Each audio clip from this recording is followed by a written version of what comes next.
Whoops. Hey, fam, it's your man Dante the Dark Knight here. After Eagles lost, why am I so excited about because we just lost on Monday. I almost forgot about that because of the signings and all that. But I'm excited because I had to drink some coffee because I thought I was going to be on here by myself because Pat told me he wasn't going to be here, and Michelle came down ill, so I thought I had to carry the show by myself. So I drank a cup of coffee to kind of boost my energy up, and it's up, and Pat's here, so that's why I'm so amped. But I'm going to dial it down a little bit because we're going to have to talk about this Monday game. And this Monday game was not good. We suffered our first loss. I know it's not time to jump off the bridge or anything like that, but we were exposed. Some of the things that we thought were kind of bad, but we kind of glossed over them because we were winning so much.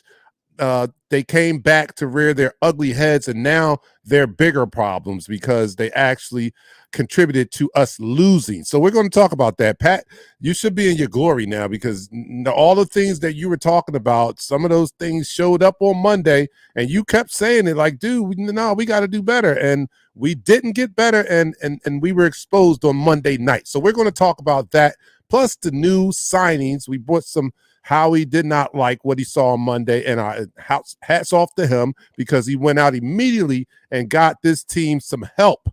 How much help, we'll see. But anyway, you're watching Eagles Talk, the most unique Eagles coverage show around. That's by Eagles fans for Eagles fans. First of all, make sure you share this this telecast. I'm not sharing it anymore like that. I mean, I shared it to a couple groups, but I got to pull back. You guys have to share. You guys have to put the word out there because we don't get credit when we share it and people interact with the show. We don't get any engagement for that. So you guys have to share the show. I have to restrain. So you guys that are on here now, make sure you go share it to your favorite Eagles groups. If you're on YouTube, make sure you hit the subscribe button down below. If you're on Facebook, make sure you go to our page and like and follow the page, whatever you do. All right, so here on Eagles Talk, we like to talk about our favorite football team, the Philadelphia Eagles, and we like to do so in such a relaxed manner that we enjoy our favorite adult beverage in the form of shots. So I'm still on my sobriety month here, and Pat is going to hold it down. He's doing the Jameson Irish whiskey, and so you guys, let me know what you're doing out there as we get ready to discuss what happened Monday. You guys tell me what happened Monday. All right, so here we go. Down the hatch. 3, 2, 1. You're now listening to the First Quarter. All right, first quarter. Let me just go right to the comments. I'm going to go right to and bring you guys in. You guys are our third co-host tonight. We thank you guys always for supporting and checking the show out and giving us the, conversating with us, because this show wouldn't be anything if you guys weren't here to hold the conversation with us. So the first person in the room tonight is longtime loyal follower, Christopher Burton. What's up, Chris? He says, hey, Bird Gang, time to regroup and move forward. Yes, it is. We're going to talk about it. And that's a big question. Can they do that? Jeremiah Andrews, second person in the room, he says, what's up, family? Time to move on from that loss. Everybody's ready to put that loss in the rearview mirror, but Pat's going to tear it down. He ain't putting it in his rearview mirror. Y'all about to hear from Pat. Raymond Williams Jr. says, we in here even after a loss. And you better be. If you're not, you're fake. Okay, Richard Boo is in the house. He said, what's up, Eagles family? What's up, Richard? How's it going? Toby Cooper is in the house. Kobe says, what's up, Eagles fan? Go Birds, go Howie. Yes, go Howie. And Cheryl, first female in the room tonight. You're not the first female on the show, but you're the first one in the room tonight. So welcome, Cheryl. Cheryl says, hello for Columbus, Ohio. Shell would love her, right? He's out there in her neck of the woods where he's Wisconsin.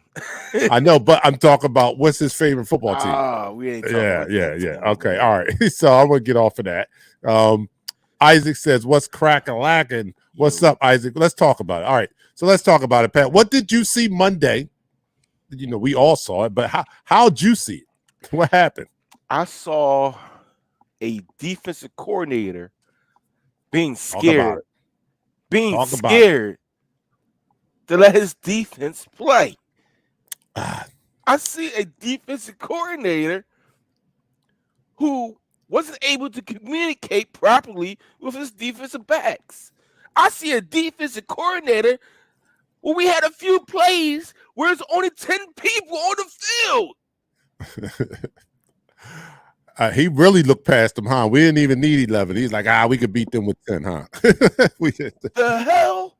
We wound up beating 12. Actually, you cannot go into these type games playing the scared card. Be aggressive.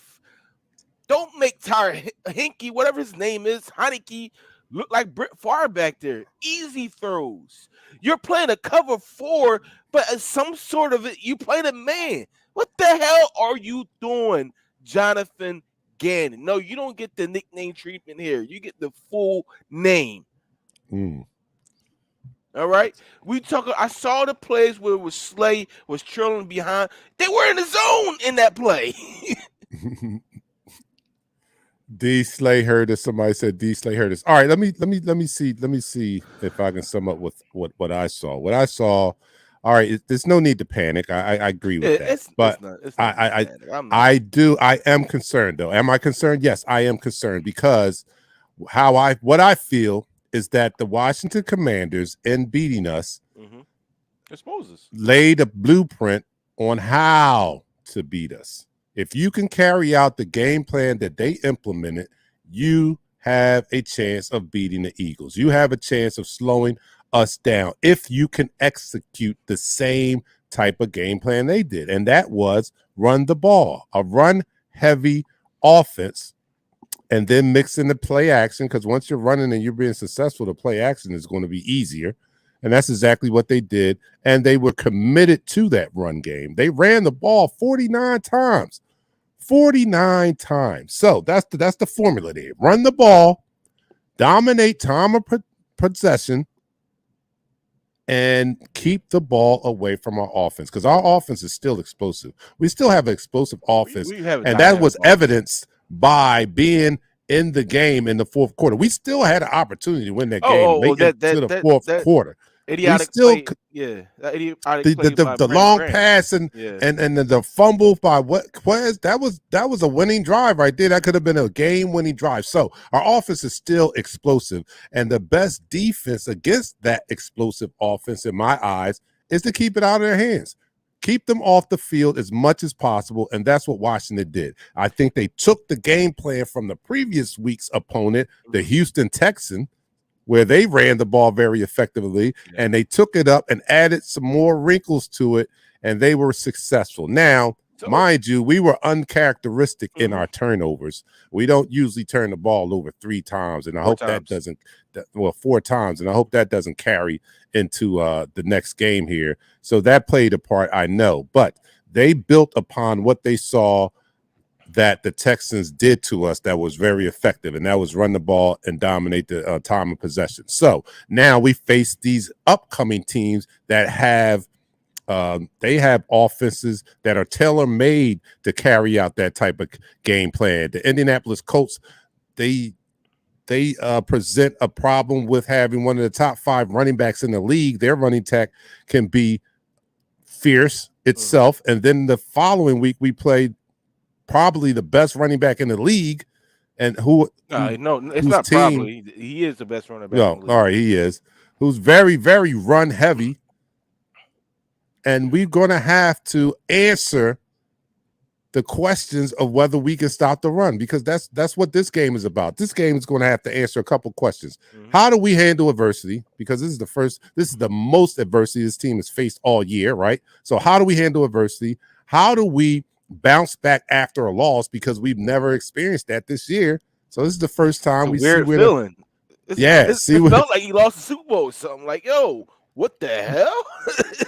we get to see where their mental fortitude is. Me personally, I think that this is a strong team mentally, and that the veterans on this team is going to help to rein everybody in and get them focused.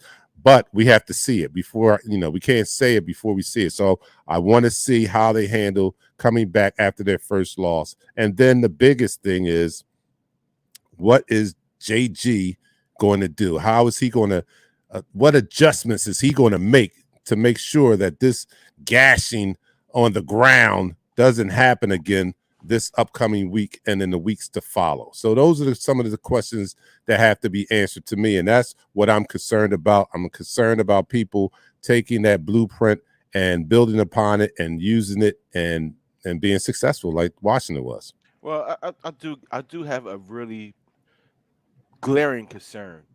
I was doing the numbers. You know, Miles Sanders averaged 4.5 yards per carry. He only rushed the ball 12 times for a total of 56 yards. If you rushed the ball just as much as Brian Robinson rushed the ball, we had over 100-yard game. Well, we didn't have the ball as much as Brian Robinson and them had the ball. The thing about what they did, they ran the freaking football. So they took it out the quarterback hands, you know, and ran the ball. That's how you control the game. Right now, we didn't do that. We had minimal rushes in the first half. When we got the opportunity to hold on to the football, what we do, we throw the ball away. I love Jalen Hurts. I think he is our franchise quarterback. He's playing superb. He has a 106 quarterback rating. This game, he had a 96 rating overall. He made one costly mistake, which actually was a very decent pass. But you have to run the ball against these teams. You have to establish that line of scrimmage before you can go ahead and do play action and do all this other stuff that you wanted to run. We've been successful running the ball, and everything opens up from there. Everything opens up from there. All right? How do you present a danger to a team that expects you not to run the ball, to say, you know what, you got to run a quarterback. He's either going to run it or he's going to throw it. You pose no threat with your running back. You make your running back lazy. Well, I think that, well, first of all, let me go to this comment here because this was a good one by Eddie. He says, hence why Howie made the signings he did. The talent in our defense has many times bailed out Gannon until the last 2 weeks. Correct. Gannon still remains a question for this team, and I totally agree with that. Monday was just he just got exposed even more, and it resulted in a loss. So, I mean, he's been this way pretty much the whole year. But like you said, Eddie, the defense has been bailing him out, and we've been glossing over it, so to speak. But now, after a loss, those glaring weaknesses of his, they seem big now when it's a loss. And don't let, heaven forbid, I'm not even going to say a possible outcome of this week's game. I'm going to keep it positive, but I just hope the defense does a lot better in a victory this Sunday. That's what I hope, because we're rolling. Yeah. I mean, we were rolling. I mean, I think we're still rolling. I think our offense, you have the leaders on offense. You know, Jason Kelce said it perfectly. You know, we got to flush this game and move forward. Jalen Hurts is the same thing. You got to flush this game and move.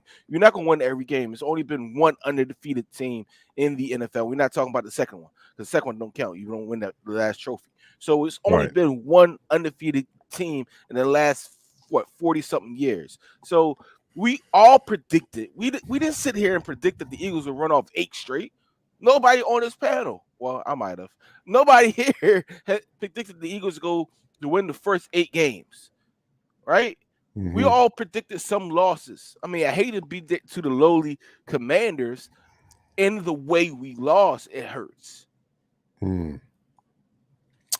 Steve Hayes says, mark my word, we're going to pound that rock right back at them, just like last year when we did it in the second half of the season. I would welcome that. I would welcome that, Steve. I would welcome an about face and getting back down to bully ball, because that's what we do best. I mean, don't get me wrong, Jalen Hurts is having a spectacular year. He has matured in his passing and his decision making and the such, but let's not get away from our bread and butter. That's running. And that's the strength of our offensive line. Because as we saw on Monday night, our offense, and Michelle always says this, our offensive line, as beasts as they are, they have trouble pass protecting. They are not the best pass protectors. I mean, if you saw what Allen, and don't mistake what I mean, defensive tackle Allen for the Washington Commanders. Jonathan Allen, yeah. Yeah, he's a beast. All right, so there's a lot Allen, Payne. They got a lot of offensive linemen. Yeah, they have problems with that defensive line, but there was some embarrassing moments along offensive line and trying to block Allen on Monday night. It I definitely mean, was. Dickerson, oh my goodness, he was he just ran over him one time. Like, dude, get out my way. Like dude, Like just Dickerson was get a out my way. freshman. Was a freshman when Jonathan Allen was starring for the Alabama team down there. So I mean, let's be honest, Dark Knight. Like when you have a defensive line full enough of first round draft picks, not in like first 15, first top 5, top 10 draft Yeah, picks. yeah. You know, you expect these guys to do what the Washington football team defensive line has done over the years. You expect that to happen, but on our end, regardless of how much we gave up, we still was in this game. All we had to do is follow the formula that got us to this 0-8 record. We didn't follow that formula at all. Well, I think part of it was Washington did a good job to make sure that we couldn't follow it. I mean, they tried to disrupt us following that plan as much as possible, and they were successful more times than not. Okay, that's the end of the first quarter, guys. You are watching Eagles. The end of the quarter. You're watching Eagles Talk, the most unique Eagles coverage show around. That's by us fans, for us fans. And then we're all here talking about it. How do you guys feel about that loss? I mean, I know you're disappointed. Are you mad? What's your level of concern? I'll ask that question going into the second quarter. What's your level of concern on a scale of 1 to 10? All right. In the meantime, we like to talk about our favorite football team, the Philadelphia Eagles, and we like to do so in such a relaxed manner that we enjoy our favorite adult beverage in the form of shots. So we kind of need some shots this week after seeing that performance Monday night. Very disappointing performance Monday night. And all right, let's just drink our sorrows away. I'm only kidding. You guys, whatever you do, you can join us, but please drink responsibly. All right, so I am on my sobriety 30 days. I'm on day 24 now, as a matter of fact. Okay, Pat is holding it down. He has the Jameson Irish whiskey. Pat, let's do it for our Philadelphia Eagles. Down the hatch, 3, 2, 1. You're now listening to the second quarter. All right, so everybody, you guys are responding to that question. What's your level of concern here after this loss from a scale of 1 to 10? Before the last 2 days, my level of concern was up there at 7 and 8 because the team we were about to face actually was close to 9. Yeah. After today, it's down to 1. It's down to 1. All right, so let's talk about that. We might as well bring that into the conversation now. So after that Monday night's debacle or embarrassment to the defensive line and the defense with the way they allowed themselves to be gouged on the ground, Howie Roseman felt the immediate need to go out and get some help. I mean, we're hurt along that defensive line, especially in the interior part of the defensive line. Jordan Davis is out. I forget Marlon the other. Tuipulotu. Yeah, he's out. He was Barnett is gone for the year. We're hurt. Yeah, so we were hurting, especially in that interior part of the line, because although they shift people around, rotate people around, Milton Williams gets in there sometimes, but they don't have the girth of a Jordan Davis. And after a while, when you play that nose tackle, you got to eat up, 2 blockers. It can wear on you, and they don't have the girth for that. Jordan is big. He doesn't even have the stamina all the time. I mean, he only plays about 20 to 30 snaps anyway. But they are very effective snaps, and they are on run down. So now Howie has gone out and got the troops some reinforcements in the form of Linval Joseph, formerly of the Los Angeles Chargers, and the Ndamukong Suh, former Pro Bowler himself. So he's gotten some, these guys were in their prime. They were beasts. We just don't know how much they have in the tank, but thankfully they don't have to play at a Pro Bowl level, right? They don't have to play at the Pro Bowl level that made them who they are. They just have to play effective enough for the next 2 or 3 weeks until we get some of our Jordan Davis, some of our reinforcements come back, and then after that, they will provide a nice rotation in the middle there. So I hope that they come in good enough condition to be able to help plug that hole in the middle of the line and in the middle of that run defense and shore that run defense up. And if they can do that for 2 or 3 weeks, then I'm good. I've got my money's worth. Yeah, I'm gonna be honest with you. I view this as a death thing because Sue, even though Sue was still playing at a high level at 35 years old, he will be 36 probably in a few weeks. So, Linval Joseph is 34. These guys are the tail end of their career, but if they could provide that run, stopping capability that they were actually, pretty much drafted for. Linval Joseph was looked at as a run stopper, just like a Jordan Davis. Sue was looked at as a primary, premier defensive tackle, like a Aaron Donald. When you threw out the best defensive lineman, the first name would go Sue, Aaron Donald, J.J. Watt. Those are those names. And yes, they might be past their prime, but if they can provide that break, so you don't have Fletcher Cox playing 70 snaps, because no 300-pound man on defense should be playing 70 snaps and think he's going to be effective come the end of the game. I mean, I'm going to be honest with you. These guys are pissed off. Fletcher Cox is pissed off. BG is pissed off because they got smacked in the mouth 2 weeks in a row. Look pitiful at doing it. So, you brought in some people that have these mean streaks that we need across that defensive front. So these teams don't think it's sweet down there. Yeah, basically, we got to get street on them. We got to go street on them. Yeah. Excuse me. Cheryl says, I say it's a 5. Her concern is at a 5. It should not take 8 players to get one man to the ground. They couldn't even drag him down.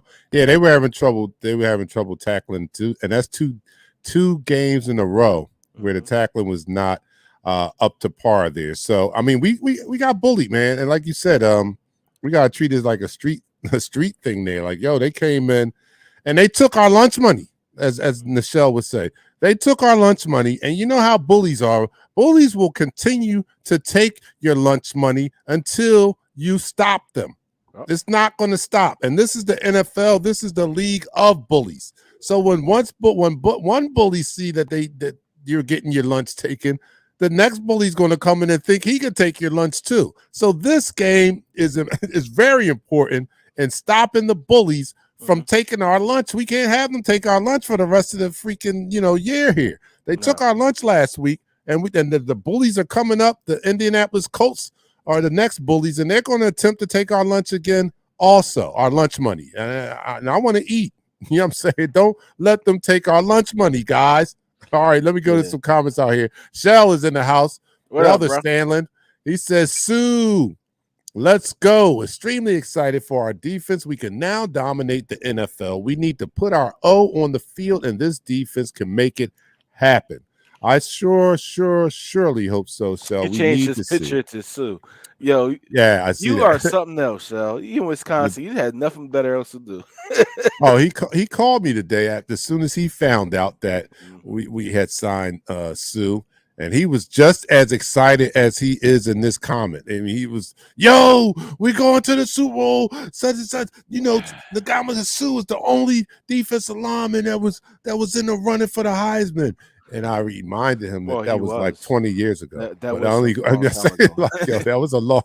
I said, "Shell, that was a long time ago. He doesn't play like that anymore." We do have one statement. We do have one statement that rings true, even with these additions. And I'm gonna put this one up there. And it's actually talking to me. All right. By Daniel Norfleet, Honorable Past Imperial Potentate. Pody, the fact of the matter is Gannon doesn't know how to adjust the defensive system during the game. That is a crucial statement. That is a crucial statement because even if you add this 700-pound of men up front, right? You bring in, when you get Jordan Davis back, you have over 1,000 pounds and 3 defenders. But if your defensive coordinator doesn't know how to use them properly, like no way in the world should you have your corners on a third down and 2, playing 8 yards on an angle away from these receivers. You know what they did most of the game? They ran crossing routes because the closest defender was 6 yards off of them. 6 yards off of them.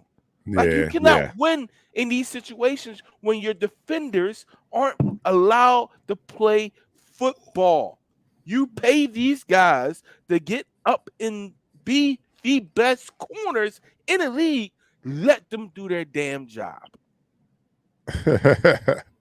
Look, happy birthday, Pat. Your birthday there? My birthday is Saturday. Oh, okay. I'm about to say, whoa, boy, how I missed that. All right. Jeremiah, funny thing, they took our lunch money. He said we didn't want our cornbread. We didn't want our cornbread. Yeah, they came right and took our cornbread, everything. They shot our pockets. Really, they just went right in. Like, Man, they ran into the house and said, you know what, Chaz on the couch. We taking the TV. We taking a refrigerator with the food in it. All right, Toby, this is a good comment here. It's a good loss for now. And I'm assuming that he's talking about the timing of this loss. Yes. And I agree with that. Good loss for now. We needed to get punched, but we had our chances to come back. And we surely did. And that's the one thing that I am optimistic about, or made me feel optimistic. And that's why I explained to the best defense against our offense is keeping it out of their hands. Because like I said, we were still in that game. We still had a chance to win that game late in the game, and save for the fact that Quez Watkins fumbled the ball, I really feel like we was going to score on that drive right there, and that could have changed the whole game right there. So our offense is still potent. I don't think our offense, well, outside of the 3 turnovers, that was horrible, but they moved the ball sorta. I mean, it was at times where I thought it was key possessions that they came up a little short, a little small, like the first possession out in the second half. Like, I needed to see some. That was a key possession for me, and we went 3 and out. That was horrible. I thought that was horrible. So yeah, the plays look funky. Like those plays during that crucial time look so funky. Look like they wasn't even playing to win the game at that particular time. All right, so that's the end of the second quarter.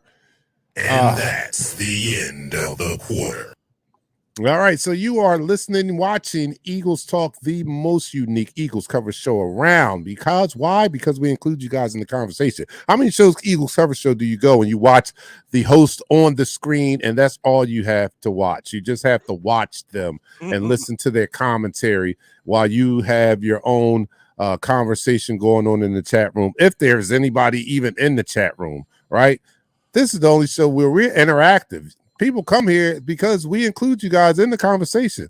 We're talking about this together. That's what makes us unique. Another thing that makes us unique is the fact that we like to talk about our favorite football team, the Philadelphia Eagles, and we love to do it as we enjoy our favorite adult beverage in the form of shots. So my neighbor said he's only here for the shots because he's a Giants fan, but thank you for tuning in. And we'll oblige him by having those shots right now. So Pat is doing the Jameson Irish whiskey. I'm still on my 30-day sobriety. And that's the reason why, too, because you're on your 30-day sobriety. Why? What? That's the reason what? We lost? Mm-hmm. Oh, yeah. You know what? I said, we look bad.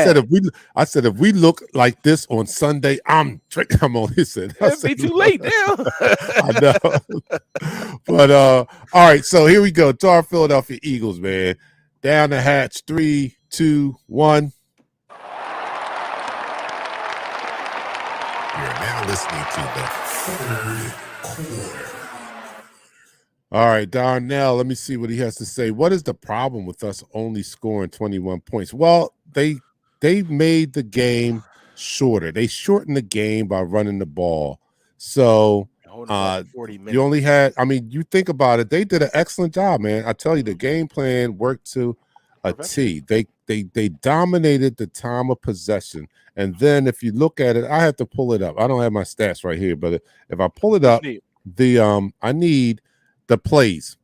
You know, how many plays they ran compared to how many? I know we only ran like 16 plays in the first half. The total amount of plays that we ran was 50.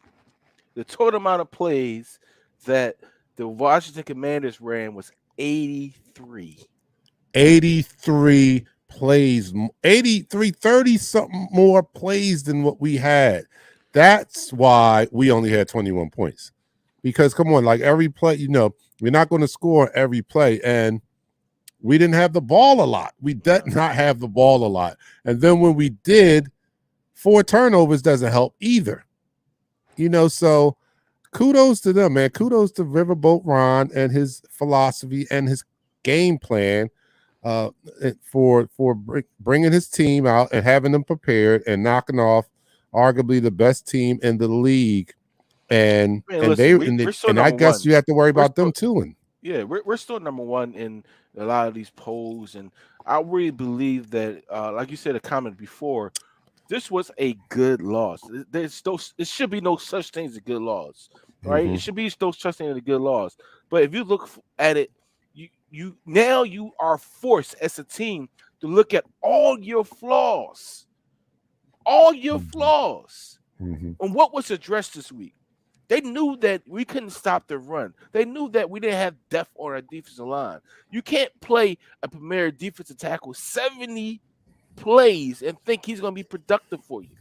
No. A washed up one at that. I mean, no, he's not totally washed up, but he's not going to be effective. You're right, at that age and having to play that many snaps. If I'm able to give Fletcher 30 snaps, maybe give Linval 15 snaps, Sue 20 snaps, Davis 22 snaps, Hargrave 25 snaps. Listen, that's a dominant front line.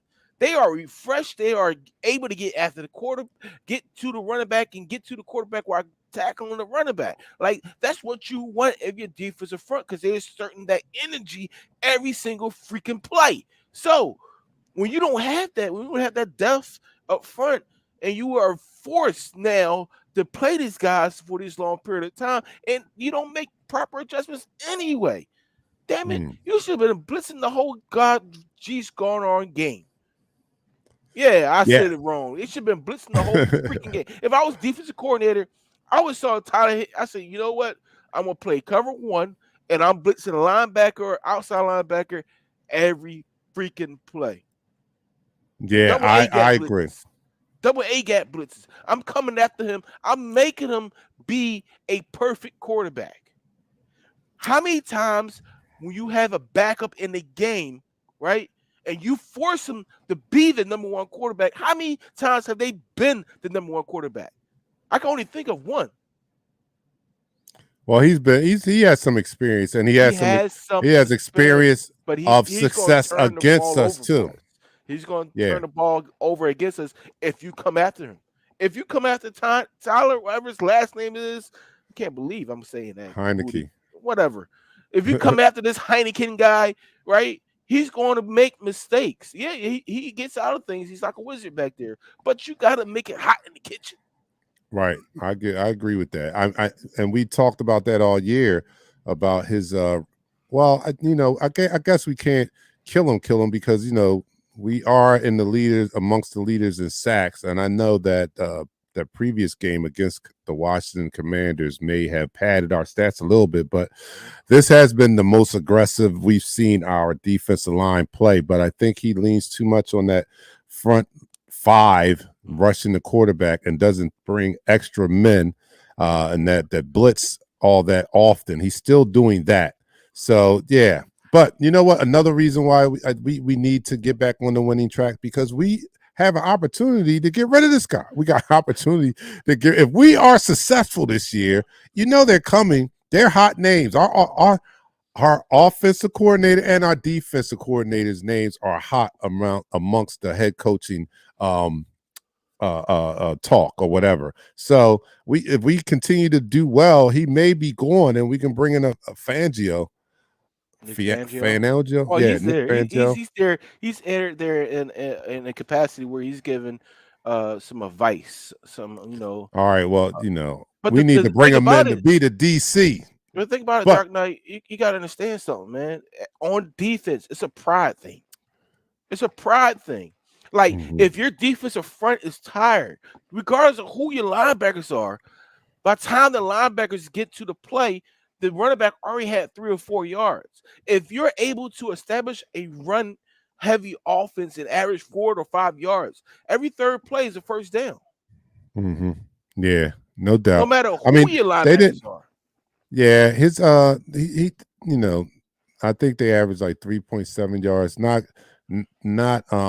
astronomical or anything like that, but hey, 3 rushes of 3.7 is a first down. But what they were they were committed to that run. They ran the ball, like I said, 49. They did not, there was times where they didn't get big chunks of yardage, but they knew the game plan, they knew the mission, and they stuck to it.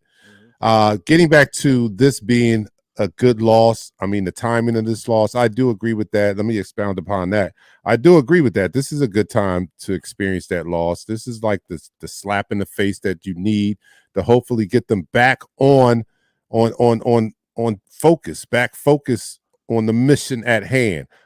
Joseph D. Fleming, let me put your comment up there because I read your response to one of our posts today, and I really did appreciate it. Says Washington was a good team to lose to because they're last in the division, but we're going to have to sweep the Giants. I look forward to playing the Giants and Titans because if we slow those guys down, then that builds confidence and makes the run D legitimate. Yeah, that's a good point there. This can be a statement game, so to speak, especially coming back off this loss and losing the way that we did, facing another run-heavy team. Well, I ain't gonna say run heavy, but a team that can run the ball with a great running back to come in and beat them and to hold him to a respectable number, that would stay a lot. And I think that would boost the confidence of this team. And again, the timing of the loss is a good time to get smacked in the face with still 8 weeks to go, 8 games to go. This is a good time to refocus, get that slap in the face and take it down the stretch. And just refocus, man. I mean, like AJ Brown said, now the 17-0 is off our backs. We don't have to worry about that pressure anymore. We can go out here and focus on getting better and executing to the highest level that we can, because there was a lot of sloppy play in that game. And I mean on all levels, players and coaches. And what I don't like about Jonathan Gannon is his in-game adjustments suck, if there are any. Did you see any? I didn't see any. So the adjustments that he normally makes is, he goes to a 5-man front. But when you don't have that rotation to go to a 5-man front, you got to be creative when your blitzes. He even said in his press conference today, he's like, this defensive game is on me. I was terrible. I didn't make the proper adjustments, and I wasn't properly prepared. How can you not be properly prepared? You had 10 games off. You had 10 days off. But you know what? I'm be positive because I'm not gonna be so negative about it because we needed this. I hate to say we needed this loss because we don't need a loss, but this gives you the opportunity, like I said before, to look at your flaws. Your flaws is you have the ability to affect the game and make somebody that you're not. Listen, Tyler Hinkie, he's not a pure thrower of the football, right? You rush him.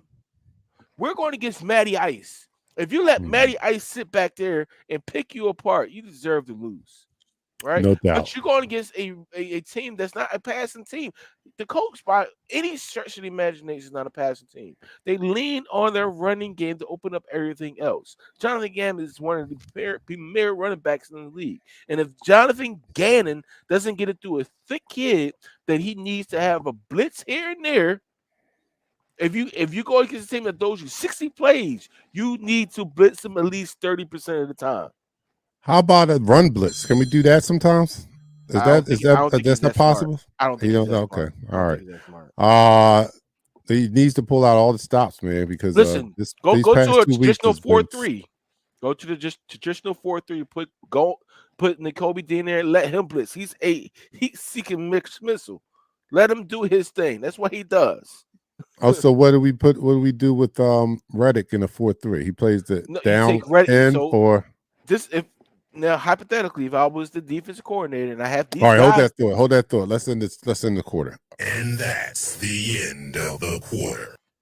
All right, that's the end of the third quarter. You are watching Eagles Talk, the most unique Eagles coverage show around. That's by Eagles fans for Eagles fans, and here on Eagles Talk, we get mad, and we were a little mad after Monday night. So, but we're coming around after these signings. It makes us feel a little better. We still have to see how the game plays out on Sunday, but we like to talk about our favorite football team, the Philadelphia Eagles, and we do so in such a relaxed manner that we enjoy our favorite adult beverage in the form of shots. I am on my 30-day sobriety, day 24, and Pat is holding it down for us.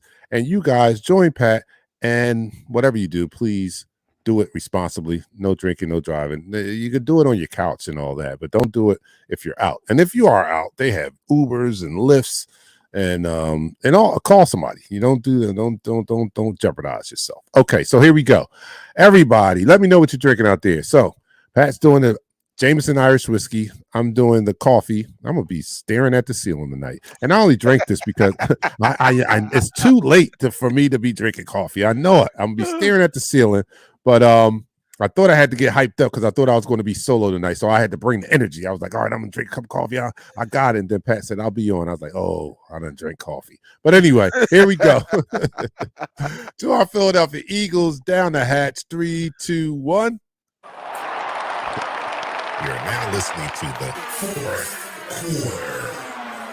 All right, so go ahead, Pat. Finish your thought there, if you can remember. So, if I was a defensive coordinator coming into this week with the additions that we have added with Sue, Joseph, and I know that I'm going to get Jordan back next week, this is what I would start doing, especially against a run-heavy team. On first down, I would play my traditional 4-3 defense.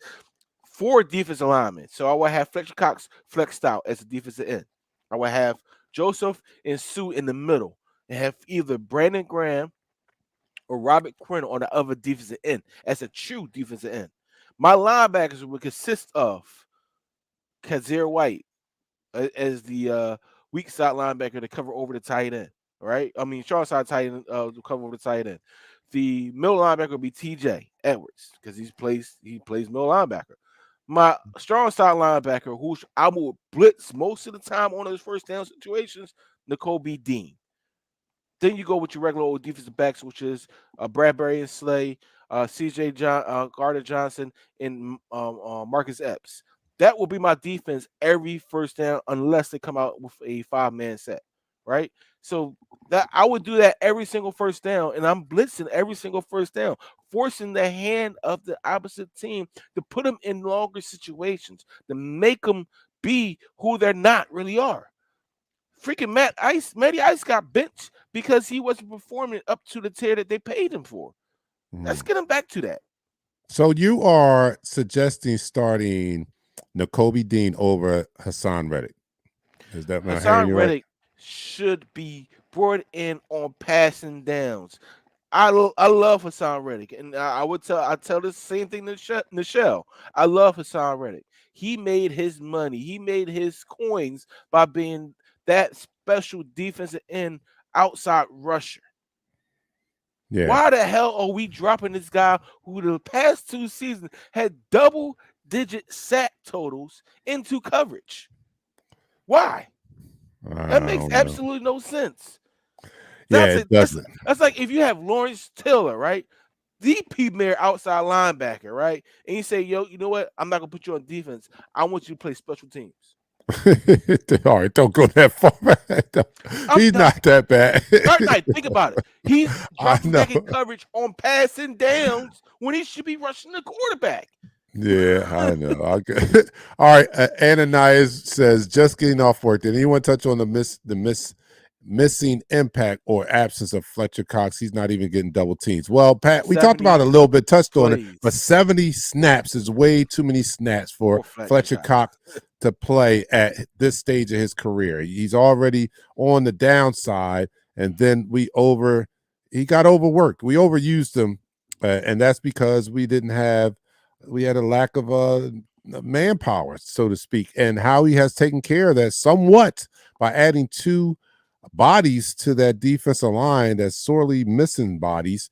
And that's why our defensive line has been so effective, is the fact that we can rotate fresh players in constantly throughout the game. And we didn't have that on Monday night, and they took full advantage of that. So Howie has gone out and reinforced the line by signing Ndamukong Suh, Oh yeah, don't. and Linval Joseph. So we got two big, hefty guys that can play the middle of the line and are bona fide run stoppers. And if anybody saw the game or anybody knows anything about our team after Monday night, that's what we need. We need run stoppers, and we need this team to come up and show that they can stop the run, or else, like they did on Monday, the bullies are going to come and take our lunch money again. So come on, we can't have that. We cannot have that. I mean, we lost a big piece of our offense in Dallas Goedert being out for the next 4 games.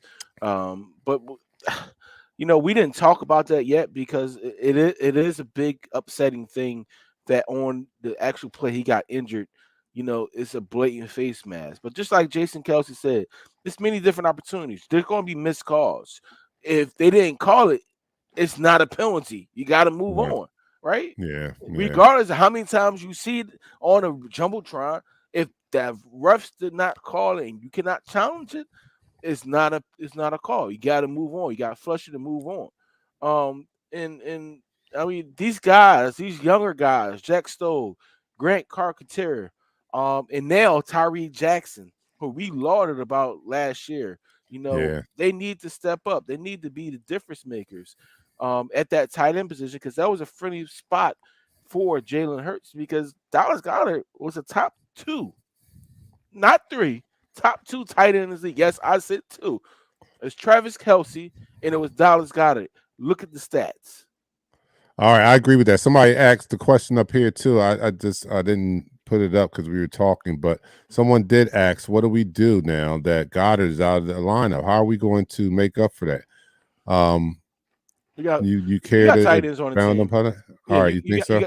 You got plenty of tight ends on the team. They don't put up the production like Dallas Goedert does, because Dallas is as unique a specimen as his tight end. He's what you want at this prototypical tight end, because not only can he block, he is able to get open and make dynamic catches and get you those yak yards that we always wanted Zach Ertz to do. He's a stronger, maybe a little slower Zach Ertz with a better ability to block. Now it becomes the next man up. Jack Stahl has been playing all season. Grant Calcaterra has been sprinkled in there here and there. He needs to step up. Tyree Jackson is coming off this PUP, and this is his last opportunity to show the NFL, to show us what he can do. Because if he doesn't show us what he can do, he's not going to be here any longer. We're definitely going to sign another tight end to fill in his spot. That's the converted quarterback. Yeah. But he was doing big things. He was doing good, before he got hurt. Yeah, before he got hurt, and that's the name of the game. The healthy man wins the spots and stays productive. You got to stay healthy. You got to be available. You can't make help the club in the tub. You can't help the club in the tub. That's Shell's saying right there. James Nookford says Stoll is decent. I agree. Stoll is decent.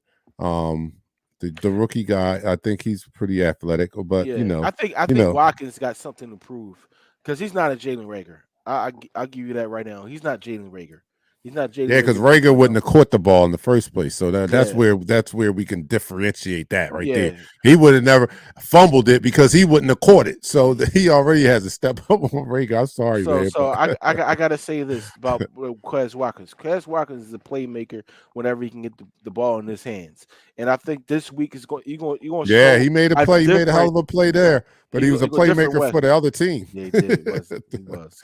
All right, James Edgefield is in the house. Our YouTube supporter. We appreciate it. James got to take 2 shots, man. He's late. Yeah, you got to take 2 shots to catch up, James. All right. James says, all I know is that we got 2 beasts at the tackle spot. We should do much better with the run defense. If we can come up to the middle of the pack with the run D, it's a Super Bowl for sure. And that's exactly what our co-host Shell said when he called me this afternoon. and was so excited. I thought he might have drizzled on himself. He was so excited when he called me like, dude, we're going to the Super Bowl. We got the guy with a suit. And I was like, all right, Shell, all right, I hear you. Nah, man, I got to throw a flag on that one, brother. I got to throw a flag on that one, man. No, you don't call no other grown man inside like that. No, yeah, he was. He was. Text like, yo, we got you. We good. No, he was hyped, yo. He was as hyped as you can. If you could feel the emotion coming through his words on the screen, he was maybe 5 times even, even more excited than that when he called me, dude. Wow. Yeah. So, we almost running down to the end of this quarter and the show. I am looking for this team, like I said, some questions to be answered. How are they going to respond to this adversity? Is this the most adversity? I mean, look, we had never trailed a game at halftime. Yeah. We had never trailed a game in the second half. We faced both of those this past Monday. So how do they bounce back from that? How do they handle that adversity this week in practice? And how does that translate to the field this Sunday? I want to see how this team handles being punched in the mouth and coming back. I want to see how that goes. And, of course, we've been wanting to see this all year. We want to see how Jonathan Gannon is going to handle this upcoming team, given what we've seen with Washington on Monday. We know that this is a copycat league, and the other teams are going to be taking a page out of Washington's book from Monday. So, Jonathan, how do you adjust? What are you going to do different? You got 2 new toys, 2 new hammers in the toolbox. Howie went out and got you even more tools, 2 new hammers in the toolbox. Let me see how you use those. Guys. So have you watched Breaking Bad? No, I haven't. Oh, so this remind me, I know we're about to end the show. This remind me of when Heisenberg walked up to the guy and said, "Say my name. You say my name." This is what Howie's doing right now to everybody. Yeah. Say my name. Yes. So Howie freaking Roseman. Yes, he is the man. And let's see what the chefs do with these. He bought some more extravagant groceries. More ingredients, extravagant ingredients, and let's see what the chef does with those ingredients. Because I'm not going to be on the show on Sunday, unfortunately. Oh, he's not going to be here on Sunday. Oh, so we have to say happy birthday, but we're going to give you a shout out definitely on Sunday. Would you even be able to? You won't even be able to see the show, huh? I'll be able to see the show. I'll probably comment and may be able to come on a post game show. Okay. It's a Pat quote. Destiny's Child. He said, "Say my name." He said. He said, "You quoting Destiny's Child." Oh, that's funny. Say my name. Say my name. All right. Hey, look, guys, we had a ball here. Tune in on Sunday as we come on an hour before the game, our pregame show, an hour before kickoff. Me and Nichelle will be here, and Pat, if you're not here, we won't see you on Saturday. So let's give you a early happy birthday. Let's do this last birthday shot to Pat as we take it out. Pat, happy birthday, man. Enjoy whatever you do. Be safe and have a great time, man. All right. Down the hatch to Pat on his birthday. 3, 2, 1. All right, guys, come back. We'll see you guys on Sunday. We're out.